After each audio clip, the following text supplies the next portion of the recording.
fit to hopefully digest. So we've been talking over the last few weeks about vision for ministry, whether it be expanding what we're doing, changing what we're doing what we're doing in a different context, or using some new skills or gifts that we haven't been actualized in some new way, right? So, in order to establish what our financial goals are, I mean, we don't just randomly ask people for dollars, hopefully, for dollars. It should be based on something, right? So, it should be based on ministry goals and startup costs. Do you have any type of plan? Do you, now we're going to talk about, I probably should have done planning first, but we're going to come do planning next. But somewhere in your notebook or on your file, there should be dollar figures associated with what it is you're trying to do. We're going to kind of work through an example in a minute, but monetize your vision. Like, what is it going to cost to get there? Your startup costs could be things like equipment. It could be probably not space in these COVID streets, but it could be equipment. It could be space. It could be marketing materials. It could be it could be hiring a web designer. It could be, I mean, any number of things depending on what it is that you're trying to do. Do you need to purchase equipment in order to fulfill your vision? Perhaps you need to get certified in something in order to actualize your ministry. Do you need to further your education? What is it that needs to happen? These are all part of your goals, and you have to figure out how much is it going to cost for you to do this thing.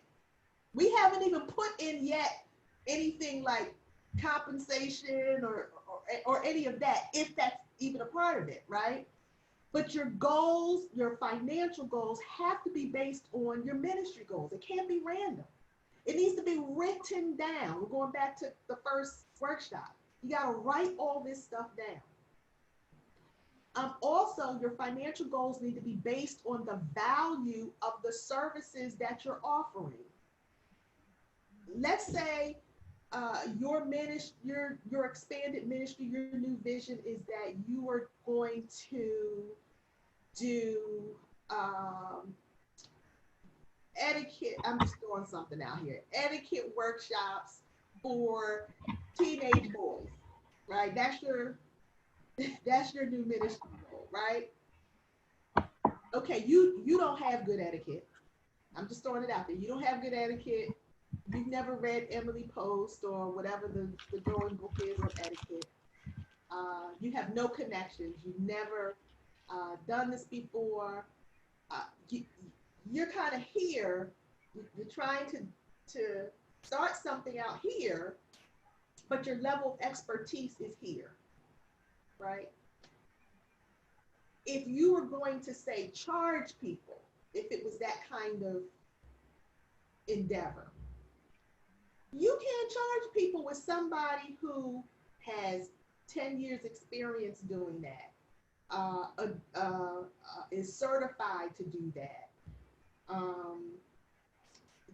who just has a different level or caliber or area of expertise in that area. They might be charging $100 because they really are doing, and their value of the value of what they're doing is different than what you're going to be doing. Is this making sense? Somebody give me a thumbs up, a nod, or something, an emoji. Give me something if this is making sense. Okay. So the value is important. Also, okay, I'm looking in the chat. Oh, it sounds low. Okay. No, it sounds good to me. So, okay, some are not having good sound and some are. I'll try to get closer to my microphone. I got a big old honking microphone. Yeah, it's better now. Okay, sorry about that. I don't even know where my headphones are. All righty. Okay, great. Great, great on the sound. Sorry about that. Next time, somebody please interrupt me because I'll just go on and on.